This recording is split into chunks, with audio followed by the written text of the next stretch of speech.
Good evening. It is 6:00 p.m. on Tuesday, November 23rd, 2021. I'd like to call the meeting of the Peoria City Council to order. I'd also like to welcome everyone in our City Council audience, as well as Brady Johnson and our listening audience at WCBU. I'd like to welcome the audience watching through cable channel 22.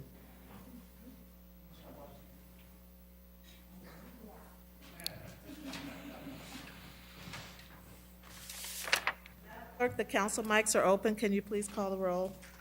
Mayor Ali, Present. Councilmember Allen, Present.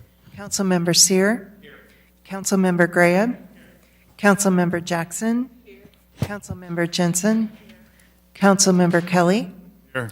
Councilmember Euler, Councilmember Riggenbach, Here. Councilmember Velpula. Here. We have a quorum present, Madam Mayor. Thank you very much. Please join me and stand for a moment of silent prayer or silent reflection, followed by the Pledge of Allegiance.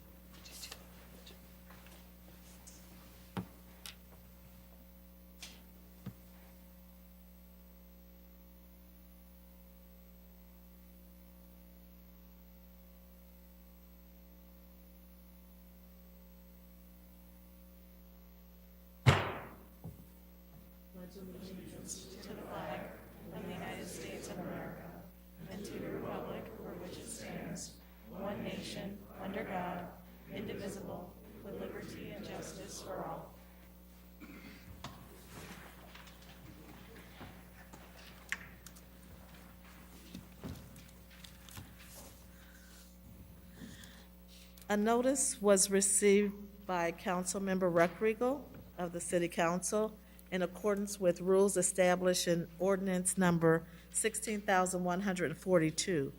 Councilmember Ruckriegel would be deemed authorized to attend the meeting electronically unless a motion objecting to Councilmember Ruckriegel's electronic attendance is made, seconded, and approved by 2/3 of the members of the City Council physically present at the meeting.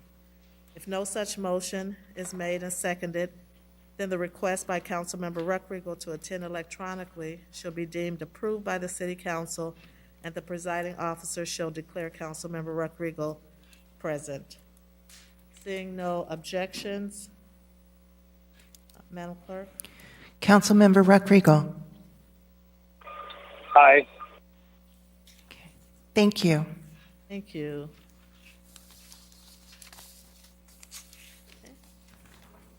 All right, Madam Clerk. We are at the minutes. Councilmember Euler? I move to approve the minutes of the special city council meeting held on November 2nd and the joint city council and town board meeting held on November 9th, 2021 as printed. Seconded by Councilmember Sear. Any questions or comments? Please cast your ballots. Councilmember Ruckriegel? Aye. Motion passes unanimously. Madam Clerk? We have a public hearing. 21-357 is a public hearing regarding the ordinance levying a special service area real estate tax in the amount of $145,000 for the tax year 2021 for the Westlake Special Service Area. And we need a motion to open the public hearing. Can I get a motion moved by Councilmember Sear, seconded by Councilmember Allen? Please cast your ballots. Councilmember Ruckriegel? Aye. Motion passes unanimously. Is there anyone here today that would like to speak to our hearing?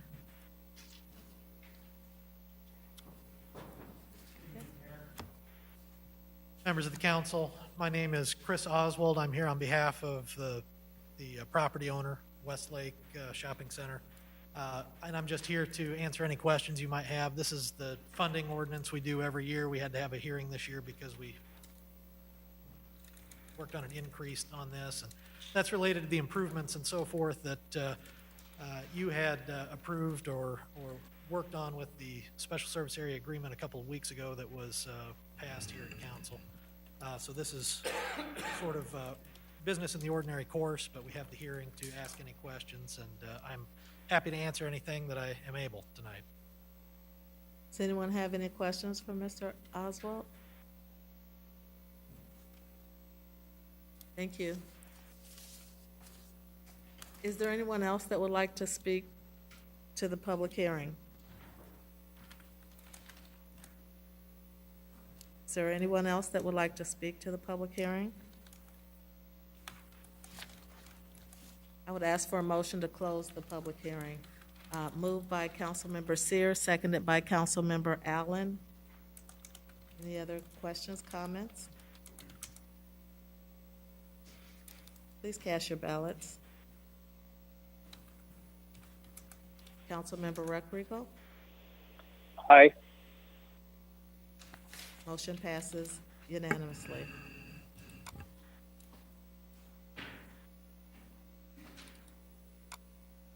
Madam Clerk? We are at regular business. 21-358 is a communication from the Mayor and Corporation Council with a request to approve the declaration of local state of emergency.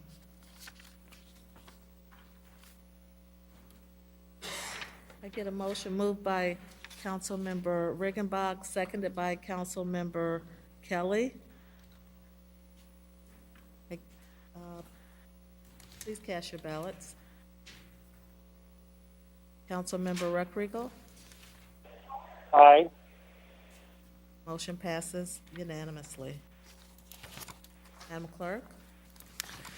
21-359 is a communication from the City Manager and Chief of Police with a request for the following. A, to accept the fiscal year 2021 Edward Byrne Memorial Justice Assistance Grant from the Bureau of Justice Assistance of the Department of Justice in the amount of $76,319.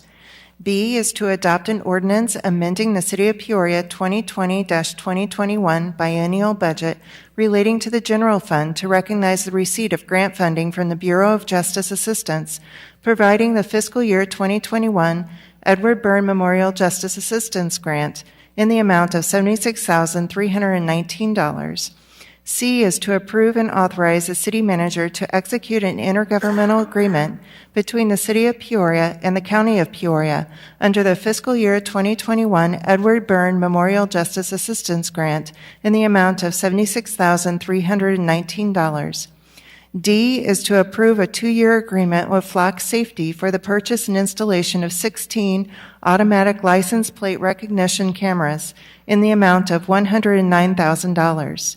E is to approve the sole source purchase of the first year's automatic license plate recognition camera subscription costs and installation fees from Flock Safety in the amount of $44,000 with fiscal year 2021 Edward Byrne Memorial Justice Assistance Grant funds.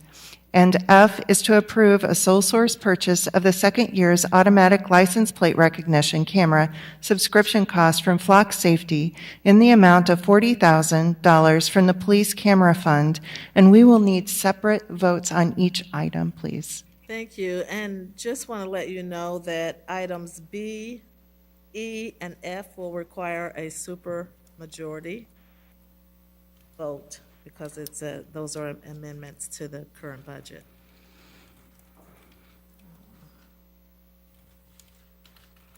Mr. Manager, did you want to provide any additional information relative to these items?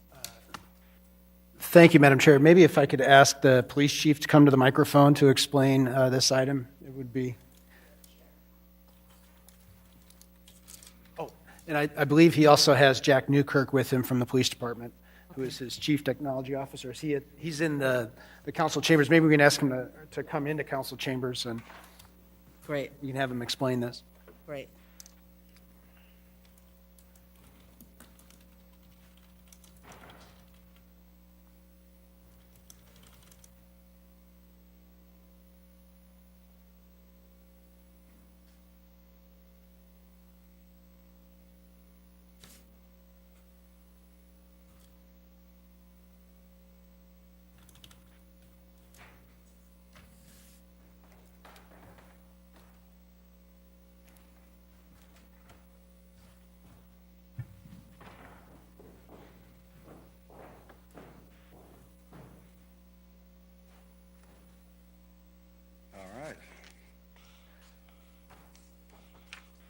Flock Safety is a cloud system provider for ALPR. They have several clients in Illinois. The city intends to purchase 16 license plate recognition cameras with the initial year's JAG funds.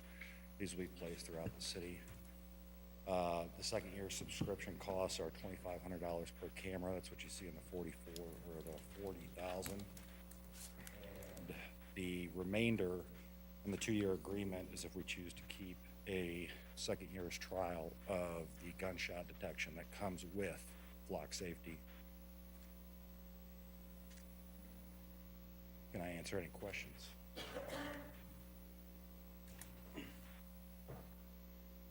Councilmember Graham? Thank you very much. I would like to ask a little bit additional information about the Raven gunshot detection system and how we would compare and contrast that to our existing shot spotter. So basically, what our intent would be to overlap the existing shot spotter coverage area with the Raven gunshot detection. We have a plan right now with Flock's deployment team to put that basically from Sheridan to McClure over to Prospect and down the 74 corridor. Within the first year, we would compare data from ShotSpotter and data from Raven side by side to see how they compare. With the cost of Flock Safety's gunshot detection Raven being $25,000 per year, it's about half the cost per square mile than ShotSpotter. And after that first year, we would reevaluate our ShotSpotter coverage and the remainder of our contract, and then the possible incorporation of Raven gunshot detection. So the function would remain. We would just see if we could provide that function more efficiently and with less cost, kind of like a trial basis.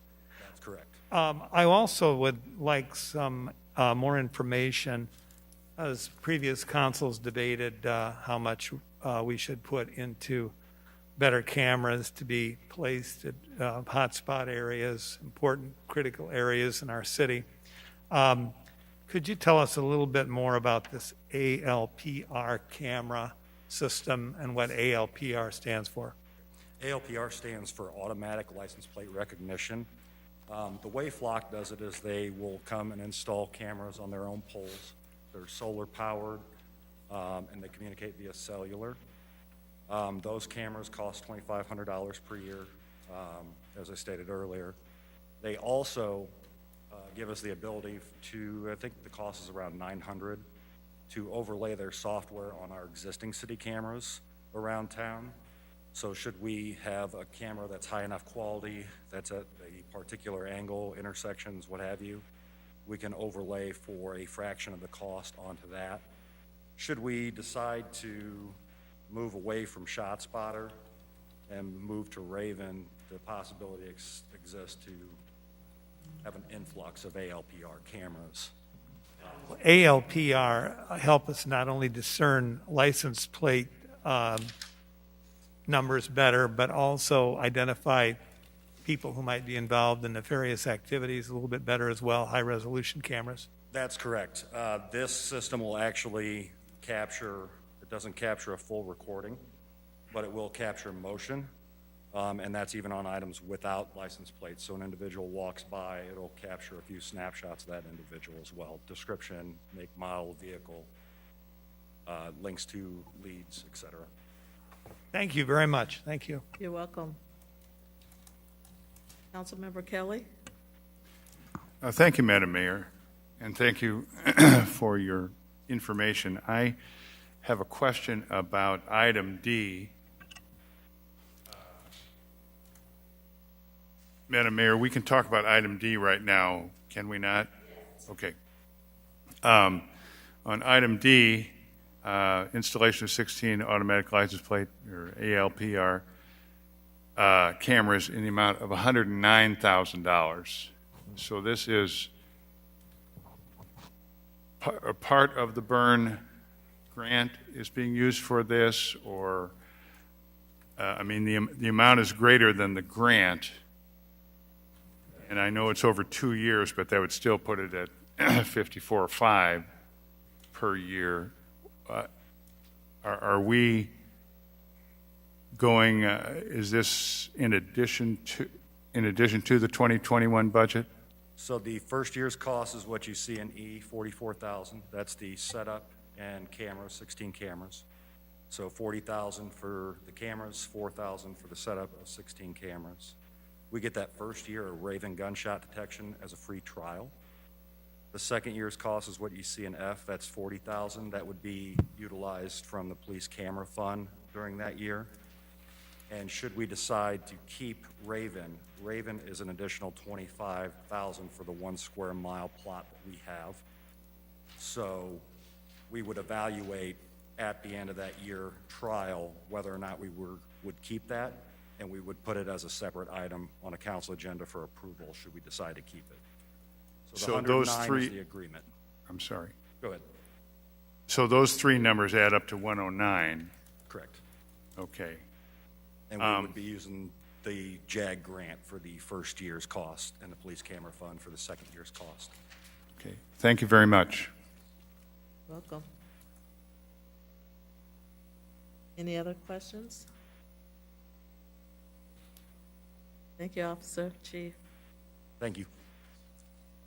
Oh, we do have one more. No, it's not a question. Councilmember Jensen? I don't have a question. I just was going to move to approve. Oh, okay. All right. It's, Well, do I have let's, to do each one? We Yeah. have to do each one separately. So I move to accept the Edward Byrne Memorial Justice Assistance Grant from the Bureau of Justice Assistance of the Department of Justice in the amount of $76,319. is there a second on item A, seconded by Councilmember Jackson? Any other questions, comments? Please cast your ballots. Councilmember Recreagle? Aye. Motion passes unanimously. Okay. Is there a motion on item B? Councilmember Jensen? I move to adopt an ordinance amending the City of Peoria 2020-2021 biennial budget relating to the general fund to recognize the receipt of grant funding from the Bureau of Justice Assistance, providing the FY 2021 Edward Byrne Memorial Justice Assistance Grant in the amount of $76,319. Is there a second? Seconded by Councilmember Velpula. Any other questions or comments? Please cast your ballots. Councilmember Recreagle? Aye. Motion passes unanimously.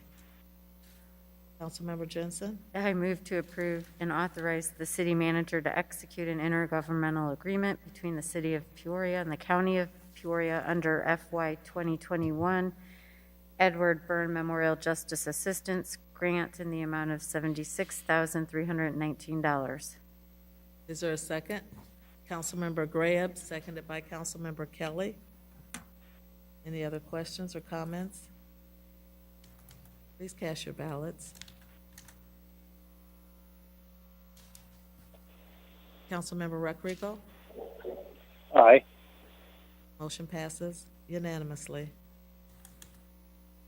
Councilmember Jensen? I move to approve a 2-year agreement with Flock Safety for the purchase and installation of 16 automatic license plate recognition cameras in the amount of $109,000. Is there a second to that motion? Seconded by Councilmember Kelly. Any other questions or comments? Please cast your ballots. Councilmember Recreagle? Aye. Motion passes unanimously. Councilmember Jensen? I move to approve a sole source purchase of the first year's automatic license plate recognition camera subscription costs and installation fees from Flock Safety in the amount of $44,000 with FY 2021 Edward Byrne Memorial Justice Assistance Grant funds. Second by Councilmember Allen. Uh-oh.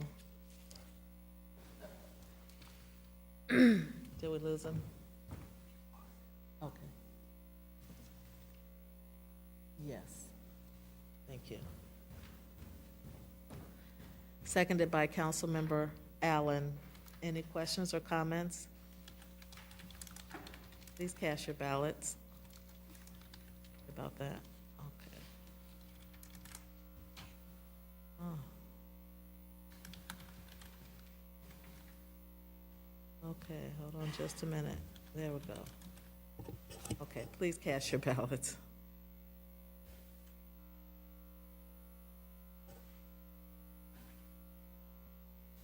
Motion passes unanimously. Madam Clerk, we didn't have Councilman Recreago on. Okay. And Councilmember Jensen? I move to approve a sole source purchase of the second year's automatic license plate recognition camera subscription cost from Flock Safety in the amount of $40,000 from the Police Camera Fund. Is there a second? Seconded by Councilmember Jackson. Any other questions or comments? Please cast your ballots. Motion passes unanimously. Thank you. Madam Clerk? 21-360 is a communication from the City Manager and Corporation Council with a request to adopt an ordinance levying a special service area real estate tax in the amount of $145,000 for the tax year 2021 for the Westlake Special Service Area. Okay. Can I get a motion? Councilmember Allen? Moved by Councilmember Allen. Can I get a second? Seconded by Councilmember Valpula. Any other questions or comments?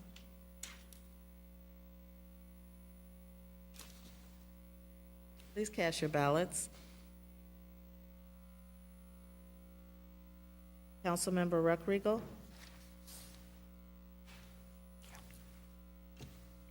I don't think he's on yet. Motion passes unanimously.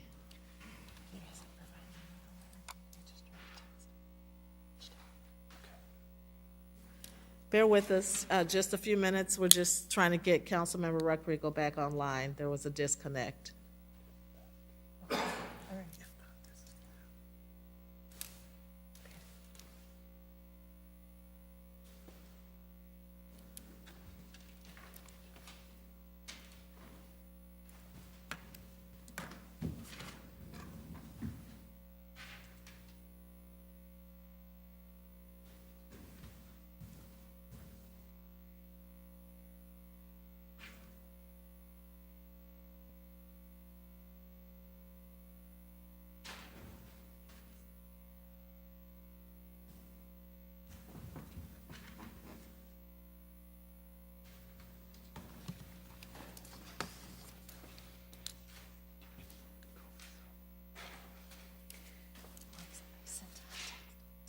Okay.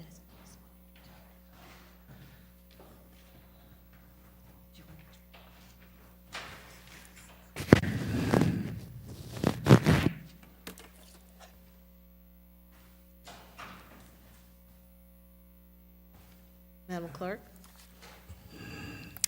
We are at unfinished business. 21-317 is a communication from the City Manager and Finance Director Comptroller with a request to receive and file the 2022-2023 biennial budget. Council Kapuska, I didn't see your light.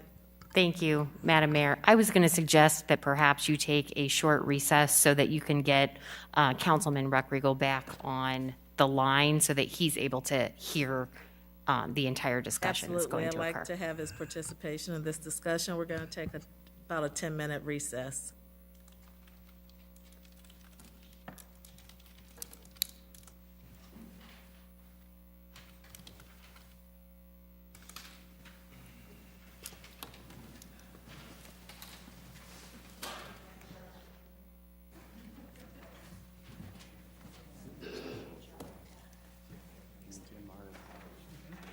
You can have your snack now, Kyle. You can have your snack now.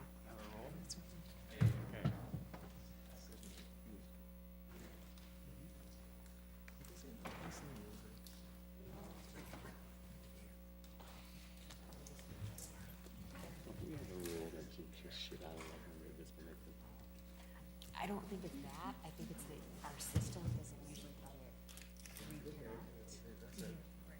So.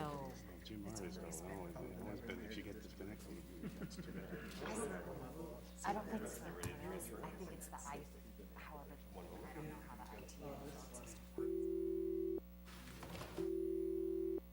Because only other transactions unless it's on my cell phone.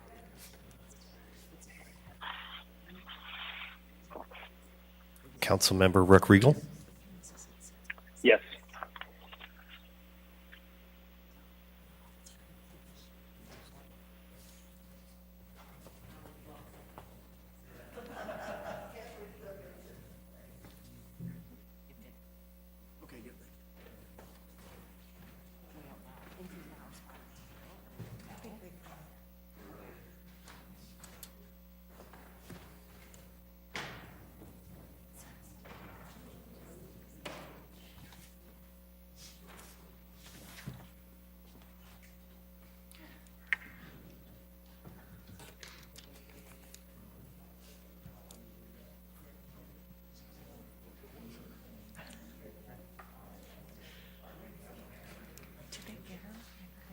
Okay, that's okay.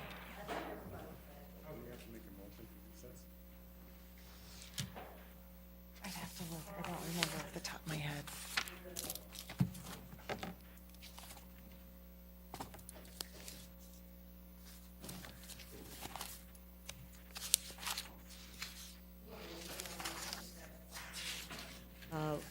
Rec Rico back online.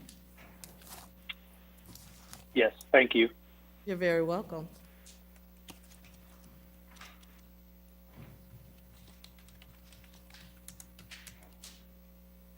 Mr. Manager, please. Thank you, Madam Mayor.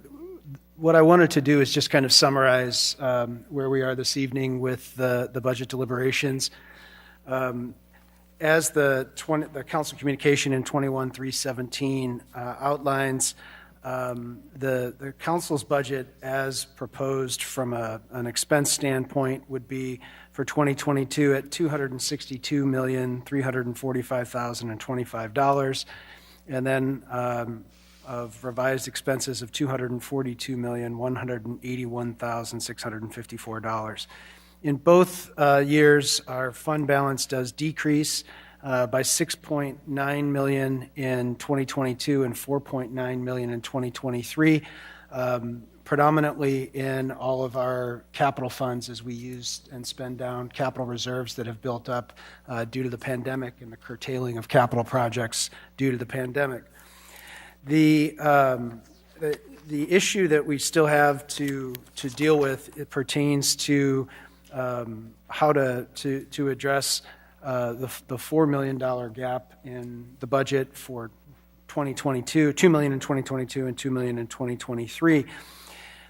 We had presented you with 5 options for council to consider. The first being that the council could cut expenses by $4 million over 2 years.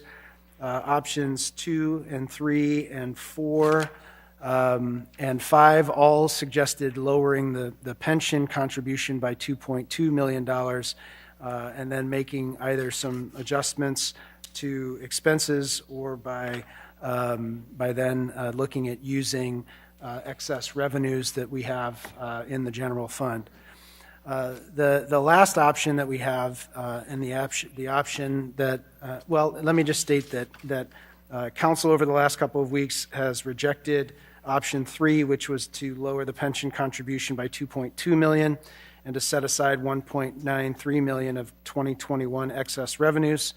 And then they also rejected option 5, which was to lower the pension contribution by $2.2 million and set aside $1.84 million of excess revenues.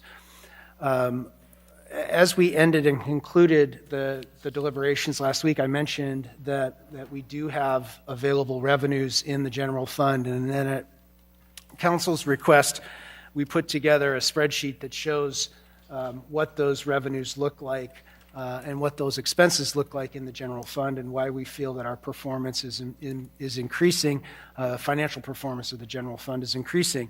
And there's a couple of points that I'd like to make in that regard. First and foremost, we think that the 2021 budget that we're in today, we originally anticipated that that budget would see an increase in fund balance of $1.1 million.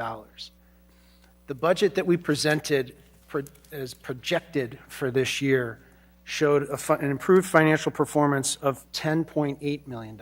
So over a $9.7 million increase in fund balances. And that also included a transfer of $8 million out of the general fund into our capital fund in order to shore up the deficit that we have in our capital fund.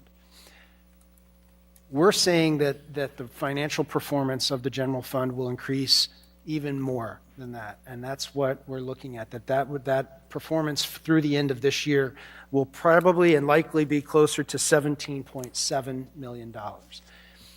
There's a number of reasons for that, and we've talked about that. One has been the recovery due to the pandemic. Two has been our state shared revenues have been significantly higher. We've talked about that from the very beginning of this budget process. And then three, we're seeing that our own locally based revenues have been growing. And then, so as we look at that for this year, we do have, and council has already approved, $10 million of American Rescue Plan funding coming into the general fund to cover expenses for this year. So all of those played a part in the improvement of the performance of the general fund. But how did we change from when we put this budget together to now? Well, in the Illinois Municipal League, every other month or periodically, they revise revenue estimates, and we rely on those revenue estimates from the Municipal League. They're probably the best at providing those revenue estimates of what state shared revenues look like. And in November, when this came out, they revised upward by almost $4 per capita the amount of revenue that we're going to see from the local government distributive fund, which is our income tax. They also increased our personal property replacement tax numbers.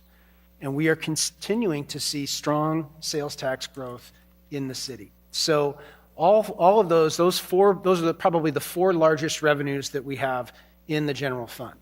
Probably accounts for about, at least it accounted for $78 million of the funds that we have in the general fund, just from those four revenue streams. And we're thinking that those numbers are going to be closer to $81 million as we look at the rest of this year.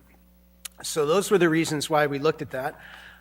Just recently, the Commission on Government Forecasting and Accountability in October at the state level came back and said that the state is seeing still strong revenue growth in state sales tax, strong revenue growth in personal income tax, and strong revenue growth in corporate income tax. All of those make up the revenue streams that we're talking about here tonight. So those are the reasons why we feel that going into this, that from the finance director's perspective and my perspective, that we can use these revenues to cover the pension obligations that we have in future years. And you can simply set those aside with a motion this evening. And then there's no change that needs to be made to the next three items on the agenda. There's nothing else that needs to be done because there is no change to that spending plan. There is no change because you've already built in the higher expense of the pension contributions.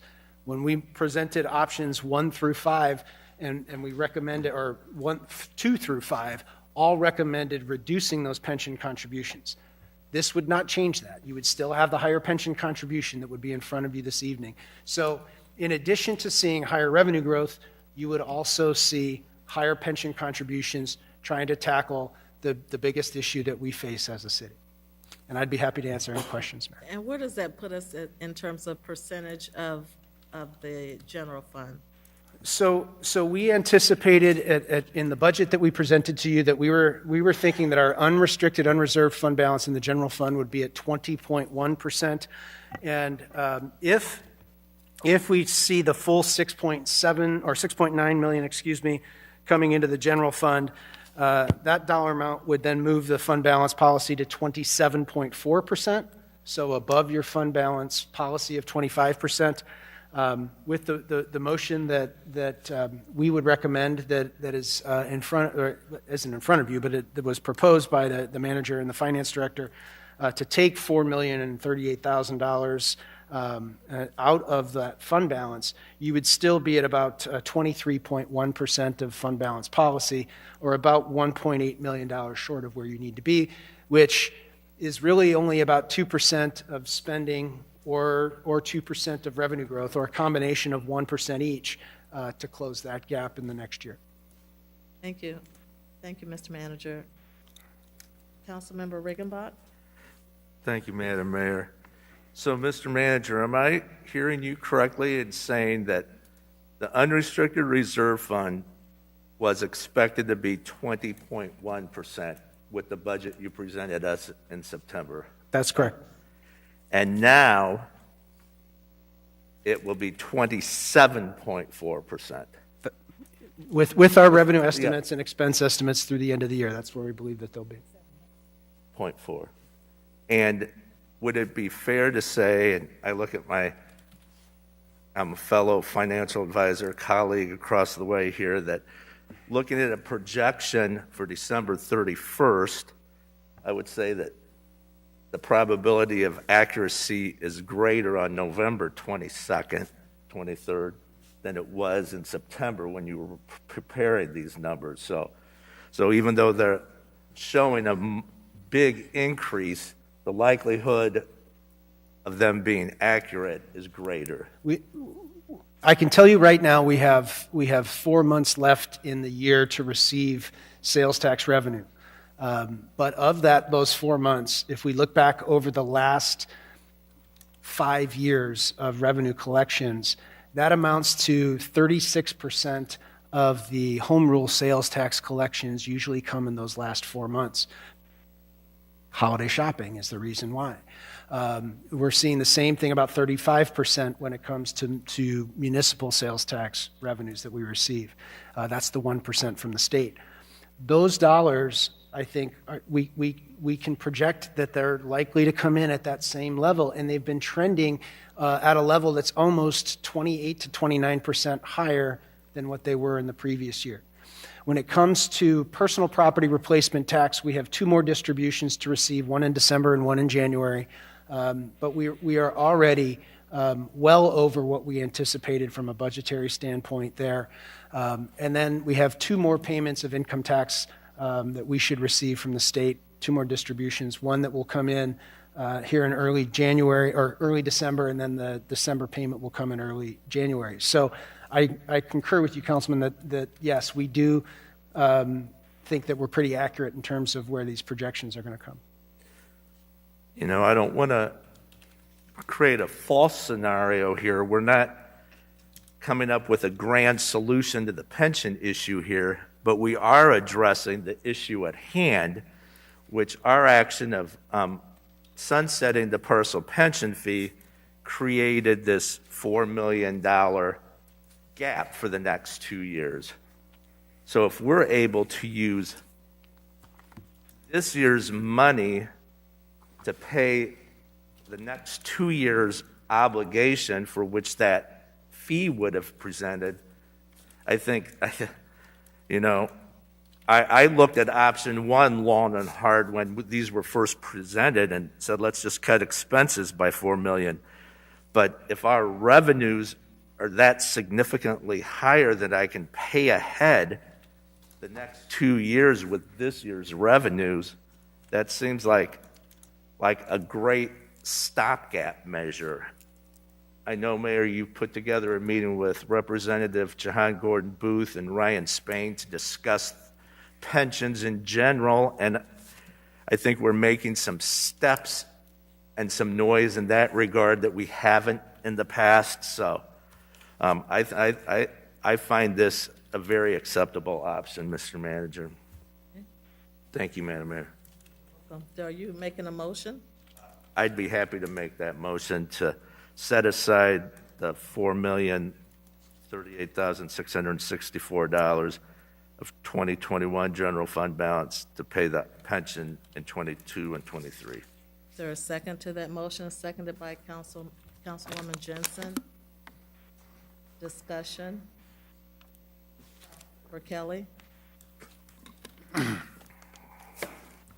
I don't want to be a pain in the neck, but I think the item under discussion is a receive and file, and there has been no motion made to receive and file. Is it proper that we have a motion first to receive and file, and then entertain Councilman Riggenbach's motion? I don't think that that's required. Counsel? I think this issue may have actually been brought up at our last meeting, and I think the council has handled it both ways. Technically, according to Robert's Rules of Order, we should have the motion to receive and file on the floor so that the item is, a discussion item is properly before the council. However, this is a recommendation, so it could simply be made to the manager, but it's the council's pleasure on how you'd like to move forward. So we've done it both ways, and even when we had a motion to receive and file, then it was questioned whether we could have a motion in the middle of that motion to receive and file. So we're going to proceed with the motion that's on the floor, and then we'll go to your motion if you want to move to receive and file.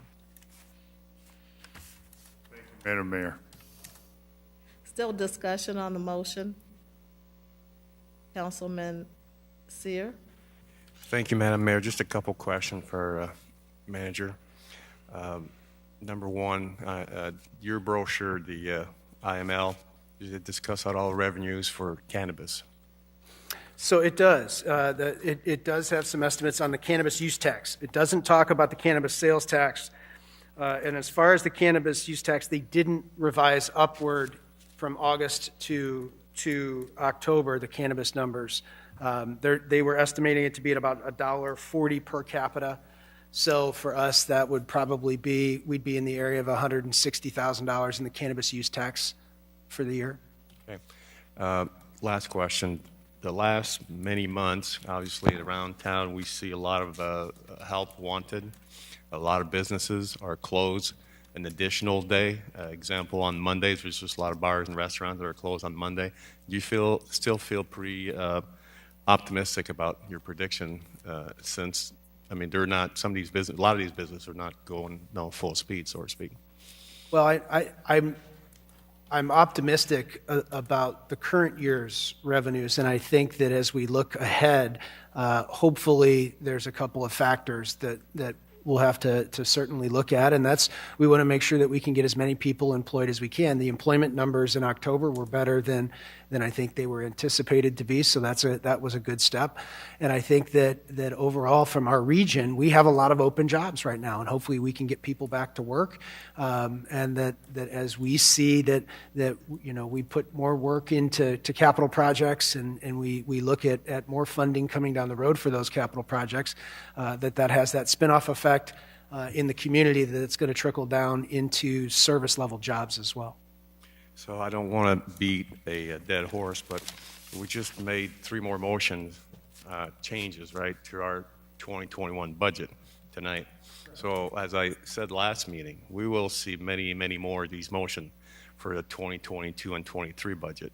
So really, it's just a Band-Aid tonight. We'll see many, many more changes. So what you have this evening is, I mean, you have until there's the final vote on the budget, the council has the option of making modifications and adjustments to the budget and the budget document that's here. Item 317 that we're discussing right now is the deliberations that we've had to discuss the budget, very similar to what we've done in prior years. The items that are following on the agenda, items 21, 354, 355, and 356, are the property tax levy, the bond abatement ordinance where we abate property taxes for bonds that we're issuing, as well as the then adopting the budget. So those are all the items that in years past we have traditionally voted on kind of sequentially in that order. Thank you, Mr. Manager. Thank you, Madam Mayor. You're welcome, Councilman Seer. And I agree that there's probably going to be many additional changes to the budget as we move along, especially as new external funding comes through. We're going to have to amend the budget, and hopefully we'll we'll see a lot of those additional revenues come in. Councilmember Allen? Thank you, Madam Mayor. When I look at this solution and I think of where we've came in these last 6 weeks and the challenges that our city faced with unfunded mandates, whether you look at the CSO situation where we have a stormwater utility fee funding that we were able to sunset the public pension fee, which we know our citizens appreciated. And so I was glad that the council was able to do that. And now we have before us an option, maybe not the most ideal option when you think of we have excess revenues and it would be great to save those for a rainy day and continue to keep building our coffers up. But we're able to fulfill our pension obligations, and we're able to do that without cutting public safety, and we're able to restore jobs that were lost to COVID-19. And so this is the right budget proposal for the right time. Is it the most ideal? No, we know we have some long-term challenges facing our city, but it is a great solution for where we are right now, and I'm excited to support it. Thank you. Welcome. Councilmember Euler? Thank you, Madam Chairwoman. My esteemed colleague from the 3rd District made a statement that I find incredibly disturbing. Use this year's revenue to pay next year's bills. That is a path to disaster if I've ever heard one before. This year's revenue to pay next year's bills. We're in the middle of a budget cycle. That's the time that you look at your revenue and expenses for next year's budget and the following year's budget and make sure that they are in alignment. We've talked for years around the horseshoe about the fact that we don't have enough in our reserve fund, and prudent decisions by previous councils put us in a position where there will be a reasonable amount of money in our reserve account. And where I come from, reserve account is used for rainy day. When you're in a situation where your revenues don't meet what your budgeted expense and revenue projections were, not to budget to spend that money down in advance. I can't support this motion because it does not prepare us for the future. It's the same motion essentially that we had last week, just with a few more chips on the old poker table, saying that we're going to burn down reserves to pay our bills. And tying it to the pension decision is unacceptable too, because those two things really have nothing to do with each other. The pension money should have never been budgeted to begin with because it was voted on to sunset. It shouldn't have been in here. If the council wanted to vote in advance to put it back in, then they could have done that. But at the top level, it's a revenue number and an expense number. It's not a $2 million for pension obligations. It's revenues and expenses, and we're budgeting to spend more money than we're budgeting to bring in at a time where we have record numbers of both. 25% higher budget than we're used to, except we still can't plan to spend less than we plan to bring in. We want to spend more than we bring in at a $2 million clip. There's going to come a point where that money will be wiped out again. The manager knows it. Anybody with any common sense knows it. You can't just plan to budget to spend out of the bank every year and hope that it works out in the future. And I've had several conversations with council members today, and a number of times I've heard, well, we got to just hope it works out. We got to, do the right thing for the right time and see what fixes itself later. Well, I'm not here to see what fixes itself later and hope that it works out, so I'm a no on this proposal. I can't imagine out of $250 million, we can't find a place to address a couple million. Thank you. You're welcome. Any other comments, questions? Councilmember Rayup? I thank all of my fellow councilmen and councilwomen for the hard work that we have all expended to find the Goldilocks formula, if you will. We will not solve all the issues of war and peace tonight in this chamber, nor on any future night, but make no mistake about it, this is a very, very bad night for people who have been terrorizing our city. This is an almost unprecedented funding for public safety resources, which those of you who vote for this will be sending a strong message that we mean business, that we're not going to just talk public safety, we're going to fund it. And we're going to give relief to the people in the neighborhoods who have suffered too long as a result of a pandemic and as a result of some of the violence that we have had and seen way too much of. I predict that this budget right here is going to send a strong message that we are not just going to talk public safety and talk putting together a budget with a human face. We are going to actually do it.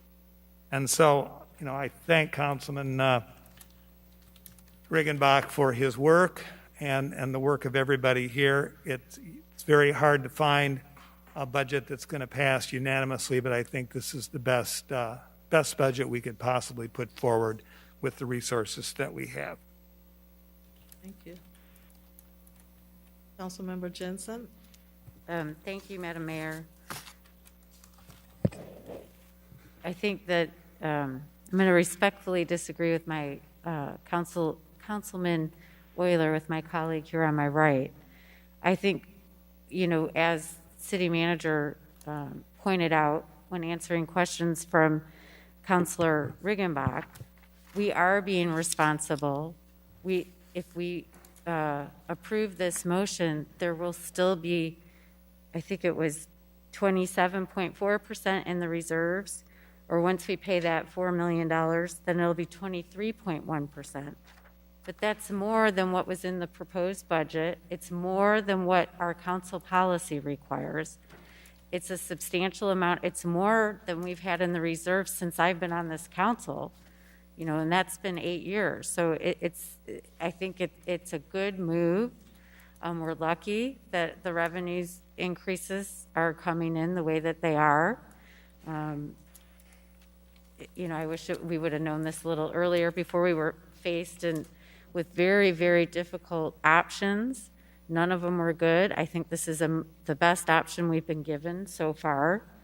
And as Councilor Grab pointed out, we're putting more money, more employees on the street in the fire department. We've brought back an engine. We brought back 11 positions. We're adding 30 police officers. We're adding a number of code enforcement people. And we're going to be able to provide more services than we have this last year due to COVID. So I'm very supportive of this. And I look forward to an even better year next year as some of the infrastructure money comes in and maybe others, if Build Back Better is approved. Thank you. Welcome. Councilmember Jackson? Thank you, Madam Mayor. Well, I just want to say I am pleasantly surprised. If I remember correctly, Mr. Manager, when we began this process, you talked at that time about us only having 19,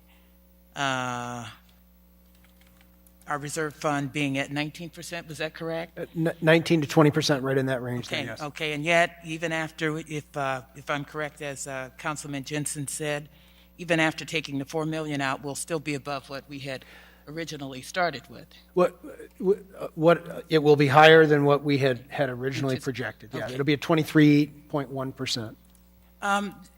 Just a couple questions. I guess I'm a little surprised at the state shared revenue, given the fact we've had such a tough time over the past year. And I must say that I am just surprised that we were able to see as much as we did in state shared revenues and local revenues, and in addition to that, being able to still not completely put us where we thought we were going to be with the reserves. So it's not the best solution, but it certainly puts us a little bit better than where we were when we started this process. So I will support this, given those numbers that we're seeing tonight. I think this helps us. We're in a position to maintain our public safety, and at a time where we most critically need it, given the surge in crime that we've seen in recent months. So thank you very much, and I will be supporting this motion. Thank you, Madam Mayor. You're welcome. Seeing no more lights, I would ask you to cast your ballots.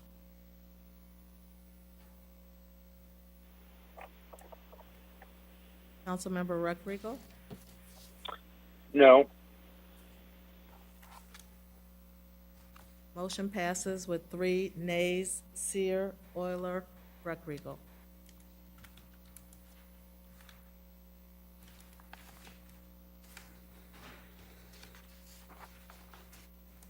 Madam Clerk? We need a motion to receive and file. Oh, yes. Councilmember Kelly?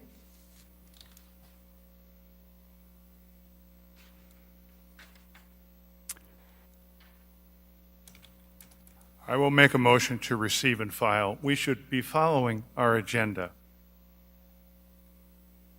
Thank you, Madam Mayor. Is there a second? Seconded by Councilmember Velpula.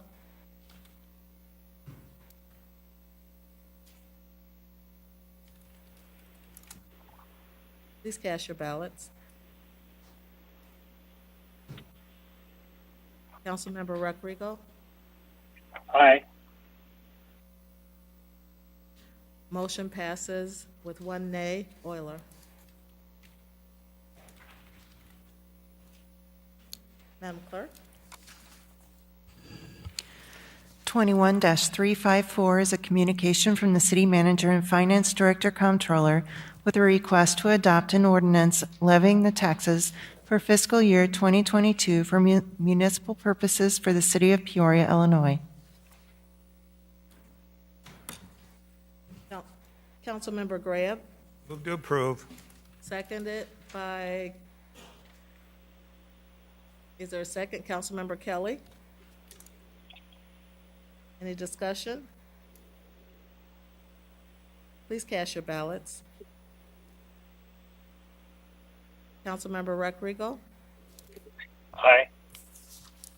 Motion passes unanimously. Madam Clerk?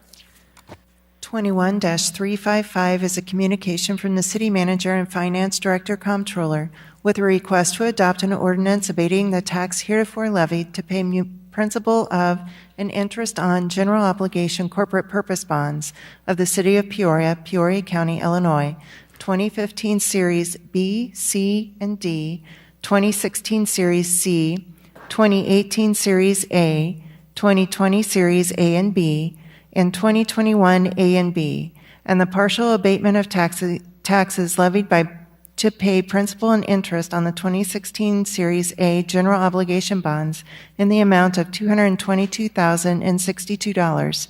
The partial abatement of taxes levied to pay principal and interest on the 2018 Series B general obligation bonds in the amount of $584,114.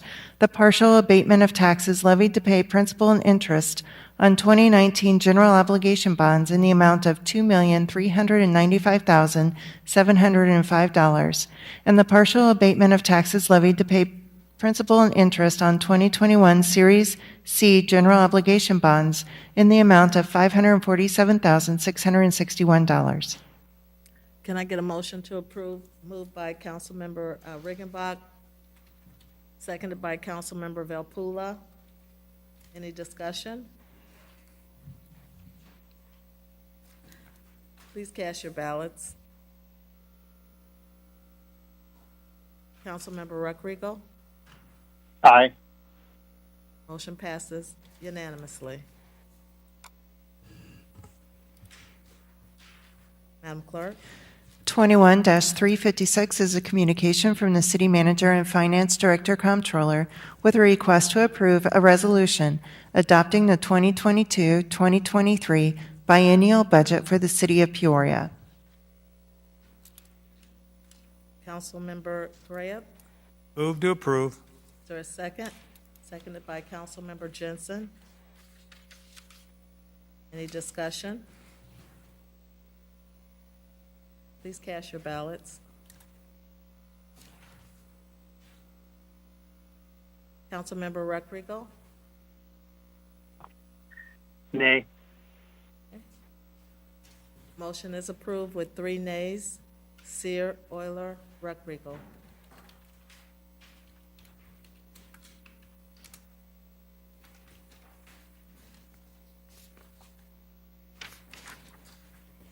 Madam Clerk? Is there any additional unfinished business? No? Then we are at new business. Before we go on to new business, I just want to thank our city manager for all your work on the budget. I know I rode past many nights and saw your light on, and I assume Director Craddy was sometimes in there with you, working hard. There's a lot of work put into this, so thank you for all your efforts and for your entire team. Much appreciated. Councilmember Grab? Well, this coming Friday, Mayor Ali and Council, Peoria will be celebrating its 134th Santa Claus Parade. This is the longest ongoing parade in American history. We've done it through Depression, recession, world wars. Even during the pandemic, we kind of reversed things around. And I know this is something that our people take great pride in, and I think we're all looking forward to that parade, and I believe it's going to be televised as well this coming Friday. And thanks for the invite and encouragement to attend, Mayor Ali. Great. Thank you. Any other new business?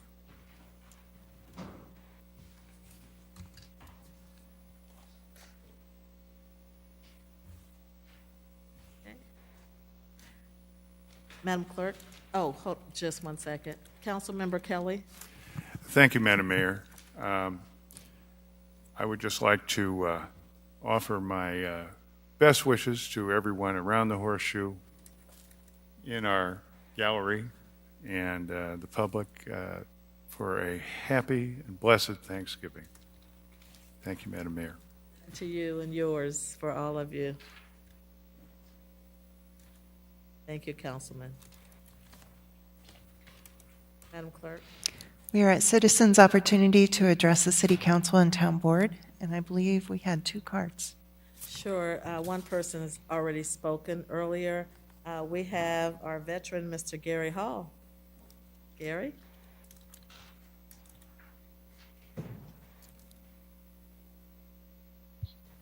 I was told it's the last guy.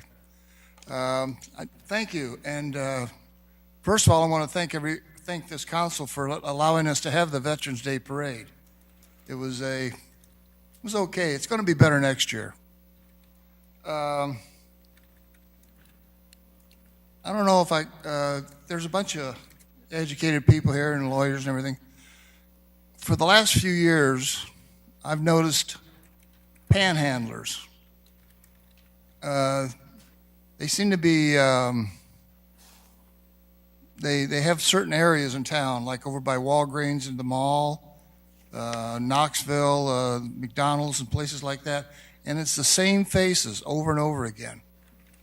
I think they've turned this panhandling into a business. Is it against the law to panhandle in Peoria? You're a lawyer, is it?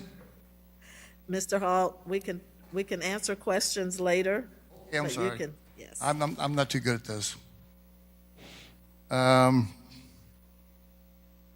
That's what I'm upset about. I mean, people come here. Eventually, we're going to be done with this pandemic thing, and people are going to be coming here to remember Peoria, tourism and stuff like that. And it just, I mean, I don't mind giving money to somebody that needs it, but when I see the same people over and over again, and I just don't like to be used like that, and I don't like to see friends of mine being used either. That's what I've got to say. Okay, thank you very much.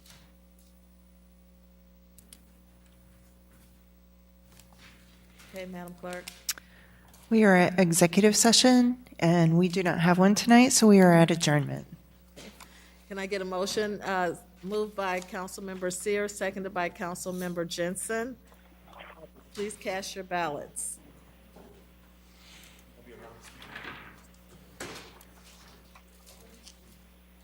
Councilmember Recreagle, Aye.